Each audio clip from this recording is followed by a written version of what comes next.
데살로니가전서 2장 1절부터 12절까지 말씀입니다.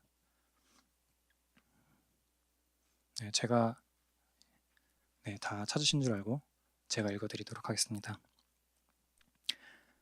형제들아, 우리가 너희 가운데 들어간 것이 헛되지 않은 줄을 너희가 친히 아나니, 너희가 아는 바와 같이 우리가 먼저 빌립보에서 고난과 능욕을 당하였으나 우리 하나님을 힘입어 많은 싸움 중에 하나님의 복음을 너희에게 전하였노라. 우리의 권면은 간사함이나 부정에서 난 것이 아니요 속임수로 하는 것도 아니라 오직 하나님께 옳게 여기심을 입어 복음을 위탁받았으니 우리가 이와 같이 말함은 사람을 기쁘게 하려 함이 아니요 오직 우리 마음을 감찰하시는 하나님을 기쁘시게 하려 함이라. 너희도 알거니와 우리가 아무 때에도 아첨하는 말이나 탐심의 탈을 쓰지 아니한 것을 하나님이 증언하시느니라. 또한 우리는 너희에게서든지 다른 이에게서든지 사람에게서는 영광을 구하지 아니하였노라. 우리는 그리스도의 사도로서 마땅히 권위를 주장할 수 있으나 도리어 너희 가운데서 유순한 자가 되어 유모가 자기 자녀를 기름과 같이 하였으니 우리가 이같이 너희를 사모하여 하나님의 복음뿐 아니라 우리의 목숨까지도 너희에게 주기를 기뻐함은 너희가 우리의 사랑하는 자 됨이라. 형제들아, 우리의 수고와 애쓴 것을 너희가 기억하리니 너희 아무에게도 폐를 끼치지 아니하려고 밤낮으로 일하면서 너희에게 하나님의 복음을 전하였노라. 우리가 너희 믿는 자들을 향하여 어떻게 거룩하고 옳고 흠없이 행하였는지에 대하여 너희가 증인이요 하나님도 그러하시도다. 너희도 아는 바와 같이 우리가 너희 각 사람에게 아버지가 자기 자녀에게 하듯 권면하고 위로하고 경계하노니 이는 너희를 부르사 자기 나라와 영광에 이르게 하시는 하나님께 합당히 행하게 하려 함이라. 아멘.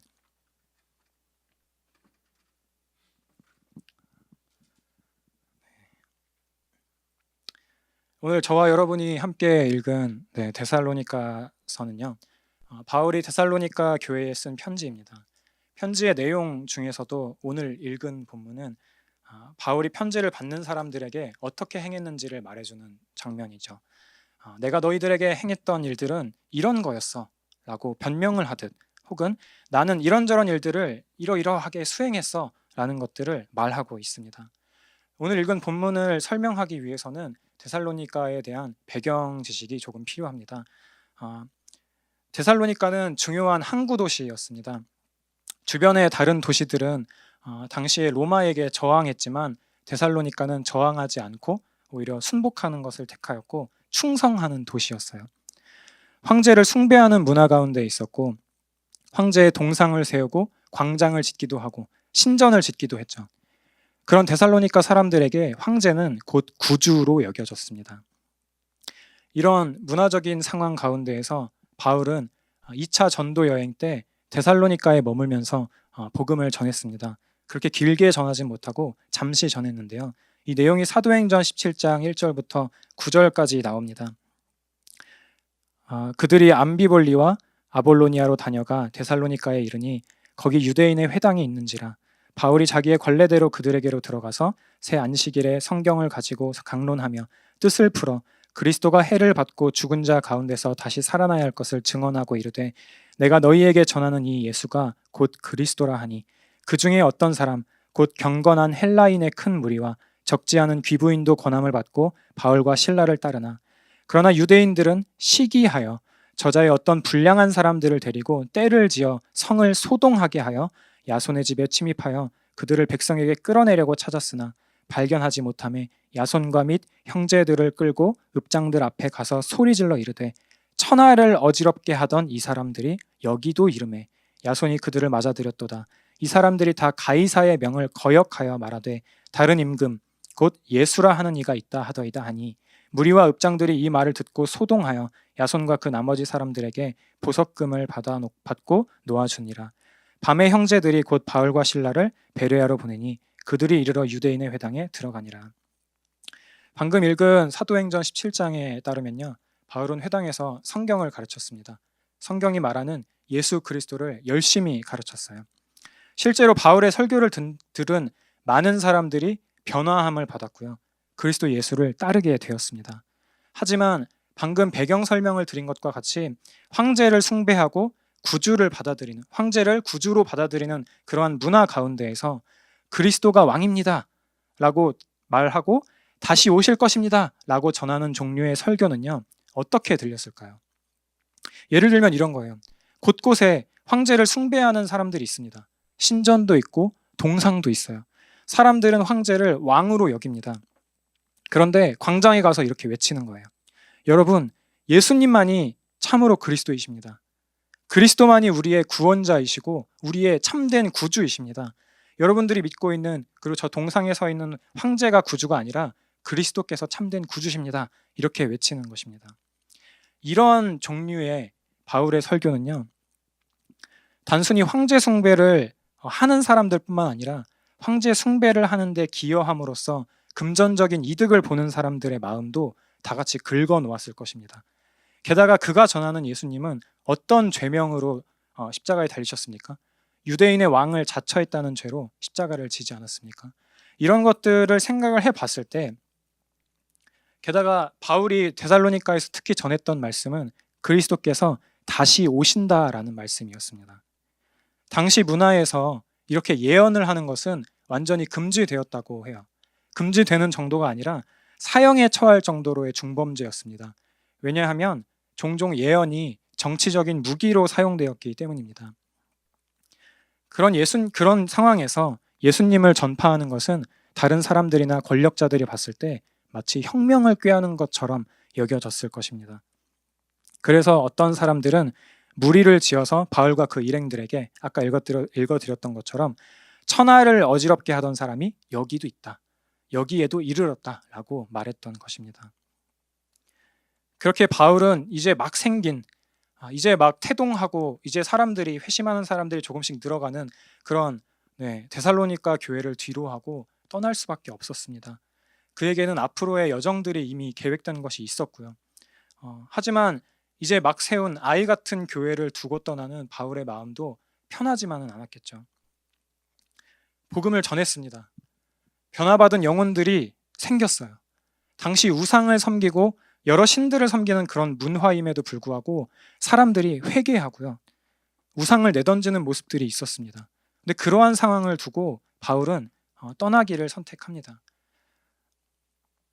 근데 이것은 이제 바울의 입장이고요. 이런 상상을 해볼 수 있습니다. 바울이라는 사람이 왔어요.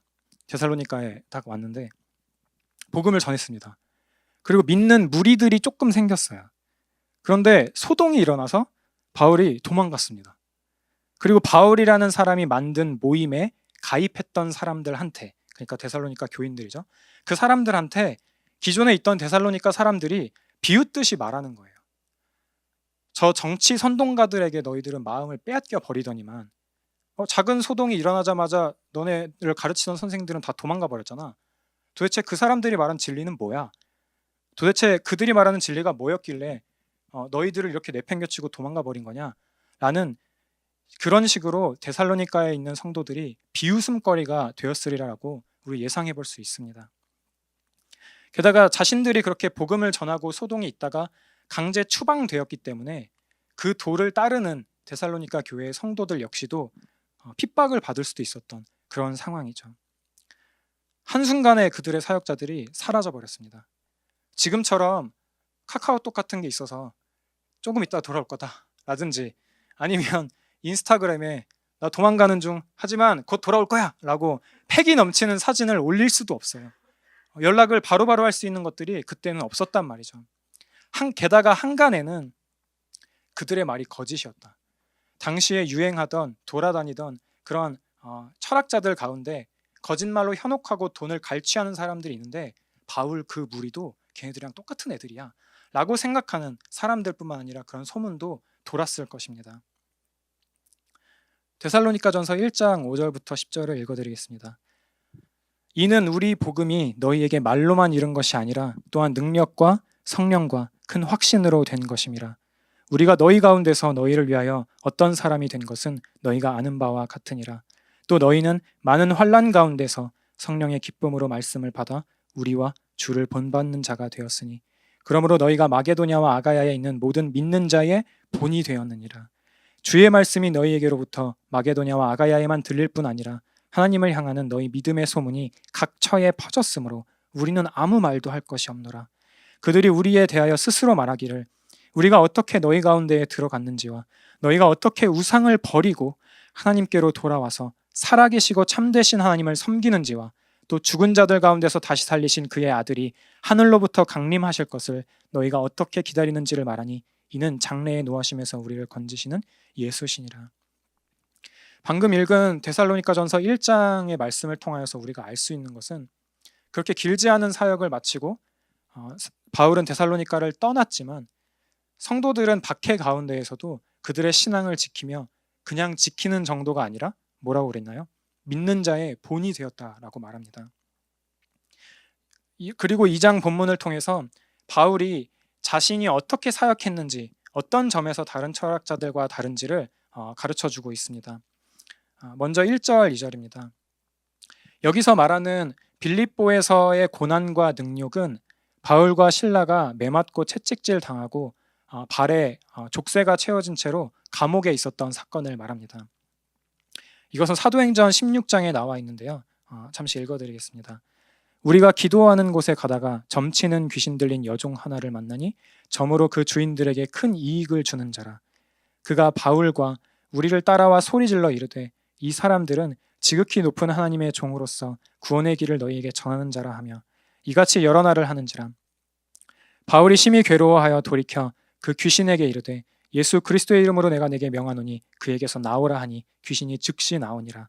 여종의 주인들은 자기 수익의 소망이 끊어진 것을 보고 바울과 실라를 붙잡아 장터로 관리들에게 끌어갔다가 상관들 앞에 데리고 가서 말하되 이 사람들이 유대인인데 우리 성을 심히 요란하게 하여 로마 사람인 우리가 받지도 못하고 행하지도 못할 풍속을 전한다 하거늘 무리가 일제히 일어나 고발하니 상관들이 옷을 찢어 벗기고 매로 치라 하여 많이 친 후에 옥에 가두고 간수에게 명하여 든든히 지키라 하니 그가 이러한 명령을 받아 그들을 깊은 옥에 가두고 그 발을 착고에 든든히 채웠다니. 방금 읽은 것처럼 바울은 귀신 들린 여종에게 복음을 전했습니다. 그리고 여종에게서 그 귀신은 떠나가 버렸죠. 그런데 문제는 그 여종에게 예언을 시켜서 돈을 벌던 그 주인들이 금전적인 이득을 취하던 사람들이 바울을 고발해 버린 거예요. 그리고 바울은 그로 인해서 매맞고 채찍질 당하고 그리고 또 옥에 갇히게 된 다음에 풀려나게 된 사건이 있었습니다. 그게 바로 2절에서 말하고 있는 빌립보에서의 고난과 능욕을 당하는 사건을 말합니다. 풀려났지만 바울에게는 힘든 시간이었을 것입니다. 심한 매질로 육체적인 고통이 있을 뿐만 아니라 억울하게 모함을 받았기 때문에 정신적인 고통도 있었을 거예요. 심적으로도 많이 괴로웠을 것입니다. 복음을 전했는데 좋은 일이 아니라 고난이 다가왔어요. 칭찬을 받을 만도 한데 칭찬이 아니라 매질을 당했어요. 이게 바울이 뭔가 잘못해서가 아니라 바울이 악한 의도를 가지고 무언가를 행해서가 아니라 바울의 실수나 판단을 잘못해서 당하는 고난도 아니었고 그냥 사람들의 모함으로 인하여서 고통을 당하였습니다. 빌립보에서 그러한 일들을 겪었는데도 바울은요 주눅들지 않았습니다. 오히려 하나님을 힘입어 복음을 말하기에 담대했습니다. 3, 4절에서 확인할 수 있는 것처럼 그가 복음을 전하는 방식은 당시에 방랑하던 교사들, 집집마다 다니면서 이상한 말들을 하고 돈을 갈취하던 그런 철학자들과는 달리 내용에 있어서 잘못된 것을, 오류가 있는 것들을 전하려고 하지 않았습니다. 돈이나 다른 것들을 바라지 않았고요. 복음을 전하는 동기에 있어서 부정함이 없었고 속임수를 사용하지 않았습니다. 그는 그의 마음을 감찰하시는 하나님의 기쁨을 위하여서 일하였습니다. 3절에서 6절까지 바울은 여러 가지 말들을 하죠. 나는 이런 것도 하지 않았다, 저런 것도 하지 않았다, 이렇게 사역 안 했다 라는 것들을 말하는데요. 이것들을 자세히 생각해보면 사역자들에게 늘 놓여있는 유혹이기도 합니다. 사역자들은 복음을 전할 수 있습니다. 금전적인 유익을 위해서요. 복음을 전할 수 있습니다. 사람들을 아첨하는 방식으로요. 복음을 전할 수 있습니다. 사람들의 마음을 사기 위해서요. 다른 사람의 마음을 사는 것이 바울의 사역의 목적이었으면 어떻게 했어야 했을까요? 남을 아첨해야 했을 것입니다. 다른 사람들을 무조건 추켜 세워주기만 하고 자신에게 마음을 돌리게 하려고 복음의 순수성을 지키는 일은 두 번째 일로, 세 번째 일로 밀려나고 내용을 조금 약화시키거나 덧붙이는 것은 그리 어려운 일이 아니었을 것입니다. 사람들로부터 오는 영광을 갈구하는 것은 어떤가요? 사람들로부터 오는 영광을 갈구하는 현상은요, 사역자들에게 있어서 리트머스 시험지와 같은 것입니다. 사역자가 복음에 젖어 있지 않을 때 사람의 영광을 더욱 갈구하게 됩니다. 이것은 사역 대상자들의 나이에도 영향을 받지 않고요, 자신의 사역의 규모에도 영향을 받지 않습니다. 한 명이면 한 명, 100명이면 100명에게 영광을 받고 싶어하는 것이 사람의 마음이기 때문입니다. 그런데 바울은 다른 사람으로부터 오는 영광을 얻으려고 하지 않았습니다. 네, 여기까지만 봐도 바울은 모든 시대에 걸쳐서 완전한 사역자들의 모범이 되었을 것입니다. 그런데 여기서 멈추지 않아요. 한 걸음 더 나아갑니다.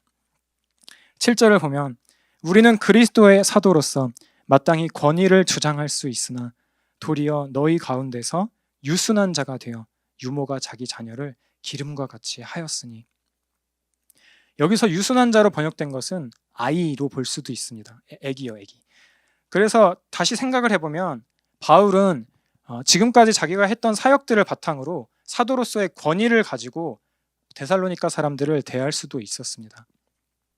그가 한 사역을 통해서 그가 말뿐만 아니라 행함으로도 사람을 열심히 섬겼고 거짓된 없고 성실하게 깨끗하게 섬겼기 때문에 누가 뭐라 할 사람도 없었습니다.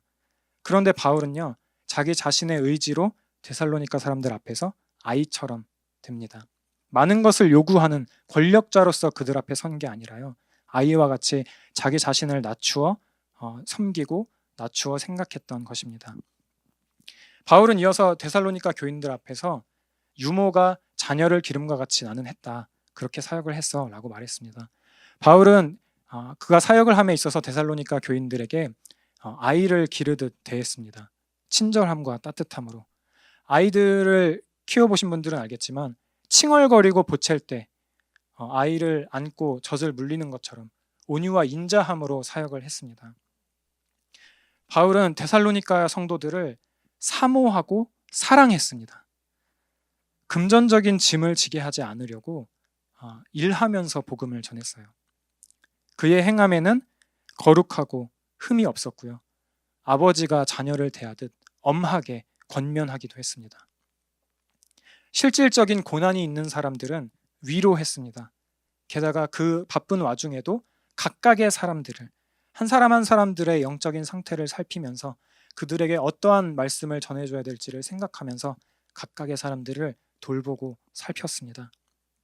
그리고 그 모든 사역의 목적은요, 자신의 유익을 위해서가 아니라 데살로니가에 있는 성도들이 하나님께 합당하게 살기 위해서였습니다. 여기서 마치면 네, 그냥 그래, 뭐 강일아 너도 바울 같은 사역자가 되라 하고 끝낼 수 있겠지만 여기서 한 걸음 더 나아가 보려고 합니다. 본문을 살펴보면서 바울은 어떻게 이렇게 사역을 했을까라는 생각을 하게 됐어요. 거의 완벽에 가까운 사역 아닙니까?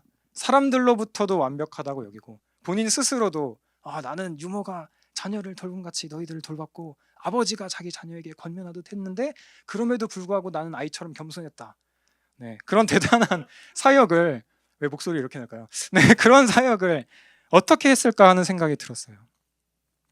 어떻게 내가 너희를 오랫동안 친분이 있지 않았음에도 불구하고 말이죠, 그렇게 긴 사역을 한 게 아닌데도 불구하고 어떻게 이렇게 내가 너희를 사랑한다라고 말할 수 있었을까요? 어떻게 타인의 유익을 위해서 목숨까지 주기를 내가 기뻐한다, 내가 너희한테 목숨까지, 복음뿐만 아니라 목숨까지 줄기를 정말로 기뻐한다라고 고백할 수 있었을까요? 바울이 빌립보에서 매질을 당하고 투옥되었을 때, 그리고 데살로니가에서 쫓기듯이 나왔을 때 어떤 생각을 했는지를 상상해보는 것은 이 설교를 준비하면서 꽤나 재미있는 일이었습니다. 왜냐하면 그가 과거에 그런 일들을 했던 사람들이잖아요. 사람들을 감옥에 넣고 이 족쇄를 채우고 매질을 하고 돌을 던지고 죽이고 그런 일들을 했던 사람이잖아요. 바울은 그리스도를 사기꾼이라고 생각했어요. 그렇게 말하고 다녔을 뿐만 아니라 그리스도를 주로 섬기는 사람들을 박해했습니다. 집요하게 쫓아다니면서요.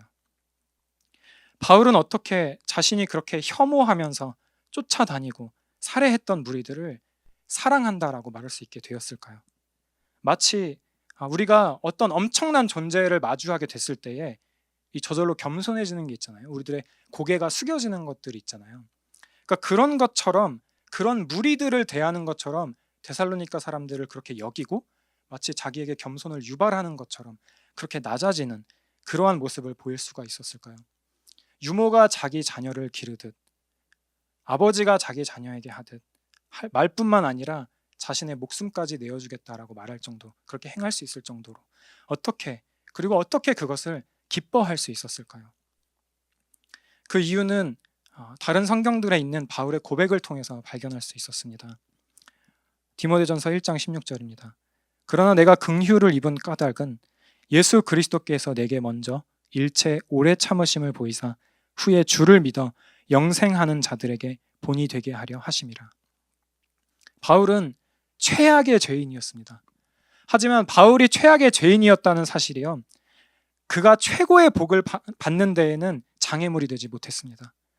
그리스도를 미워했기 때문에 그리스도의 사람들까지도 미워했고요, 스데반을 죽이는데 찬성했고 순교자들에게 던질 돌을 주머니에 넣고 다니고 그리스도인들을 옥에 넣고 그리스도를 부인하라 강요했던, 추적하고 쫓아다니면서 핍박했던 그 바울이요, 주님의 오래 참으심을 경험했습니다. 바울이 주님의 오래 참으심을 경험한 것에 대해서 스펄전 목사님은 이렇게 말합니다. 주님의 오래 참으심은 바울이 죄악 속으로 돌진하고 위협을 가하고 입에 거품을 물고 나사렛 예수와 그의 사람들을 고발하였을 때 그의 목숨을 살려주신 데서 나타났습니다. 주님께서 손가락만 까딱하셨어도 사울은 나방처럼 뭉개졌겠지만 전능하신 주님께서 진노를 참으셨기에 그 반역자가 살아남을 수 있었습니다. 이어서 스펄전은 바울이 하나님의 긍휼을 입었음을 말하면서 이렇게 이야기합니다. 이것이 전부가 아니었습니다. 그의 모든 죄악에도 불구하고 주님은 그에게 긍휼을 베푸셨습니다. 주님은 적절한 때에 그에게 복음을 효과적으로 보내어 그의 마음속에 깊이 자리 잡게 하셨습니다. 그가 한창 반역을 행하고 있을 때 주님께서 그를 구원하셨습니다. 그는 회개하게 해달라고 기도하지 않았습니다.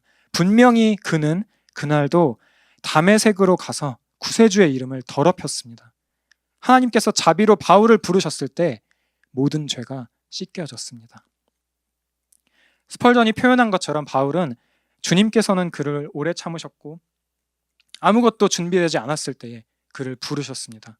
준비되지 않은 정도가 아니라 그리스도 자신을 욕되게 하고 있을 때, 한참 극렬히 반대하고 반역하며 그리스도의 이름을 더럽히고 있을 때에 그를 부르셨습니다. 그리고 부르신 그 즉시 그의 죄가 씻겨졌습니다. 또 다른 바울의 고백을 볼까요? 로마서입니다.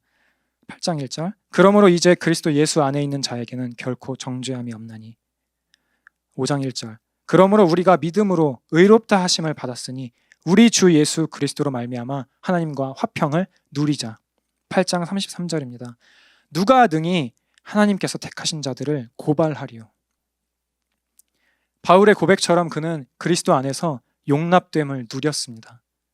그리고 바울은 데살로니가에 있는 성도들의 회심을 보며 그들과 자기가 동일한 주인을 섬기고 있음을 알게 되었죠. 자신을 변화시킨 하나님의 아들 예수 그리스도께서 그들도 변화시킴을 바울은 보았던 것입니다. 그들과 바울 자신이 한 주님, 한 그리스도 안에 있다는 확신 아래에서 바울은 그들을 향하여서 짧은 시간 만났음에도 불구하고 사랑한다라고 말할 수 있었던 거예요. 그리고 그들의 영적인 유익을 위해서 자기 자신을 낮추고 자신이 할 수 있는 모든 것들을 할 수 있게 되었던 것입니다. 그렇다면 바울에게 그렇게 행하신 그리스도께서는요, 지금 어디에 계실까요? 어디서 어떻게 일을 하고 계신 걸까요? 바울에게만 너는 앞으로 성경도 여러 권 쓸 거고 앞으로 나를 열심히 전해야 되니까 너한테만 큰 은혜를 주겠다, 너한테만 이렇게 큰 은혜와 능력을 너한테 주겠다, 이렇게만 말씀을 하셨을까요? 아니면 사역자들에게만 그렇게 은혜를 주실까요? 우리 모두가 알다시피 전혀 그렇지 않습니다. 수고하고 짐진 모든 자들을 부르시는 우리 주 예수 그리스도께서는요, 지금도 저와 여러분들을 부르고 계십니다. 바울이 큰 죄인이요, 죄인 중에 괴수임에도 불구하고 구원을 받았다면, 그가 그리스도를 박해하는 데 있어서 최전선에 있었음에도 구원을 얻는데 그 사실이 장애물이 되지 않았다면, 여러분들이 어떤 죄를 지었다 하더라도 구원을 얻음에 장애물이 되지 않을 것입니다. 바울이 한참 반역을 저지를 때, 다메섹에서 그 누구보다도 구주를 모욕하고 있을 때 구원을 받았다는 사실들을 기억하십시오. 그리고 그리스도께로 나아오십시오. 마지막으로 이웃을 사랑하는 데 있어서 더디다고 생각하시는 분들에게 말씀을 드리고 설교를 마치려고 합니다. 여러분들이 이웃을 사랑하는데 더디다고 생각하십니까? 사랑을 해야 한다는 것은 배웠고, 어쩌면 사랑해야 되는 직책에 있으면서 그렇지 못한 자신을 보면서 괴로워하고 계십니까? 바울이 쫓아다니면서 혐오감을 표현했던 무리들을 자기 목숨을 내어줄 정도로 사랑하게 됐다는 사실들을 기억하십시오. 그리고 그 사실들을 가능케 한 이가 누구입니까? 우리 주 예수 그리스도를, 그분을 바라보십시오.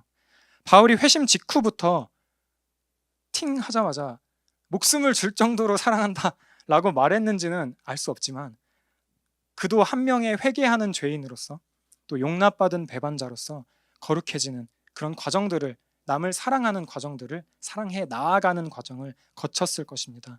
스스로 그 여정 가운데에 더디다고 느꼈을 수도 있죠. 그런데 그가 데살로니가전서 5장 23절 24절에서 어떻게 말하는지 제가 읽고 마치도록 하겠습니다. 평강의 하나님이 친히 너희를 온전히 거룩하게 하시고, 또 너희의 온 영과 혼과 몸이 우리 주 예수 그리스도께서 강림하실 때에 흠없게 보존되기를 원하노라. 너희를 부르신 이는 미쁘시니 그가 또한 이루시리라. 다 같이 기도하겠습니다.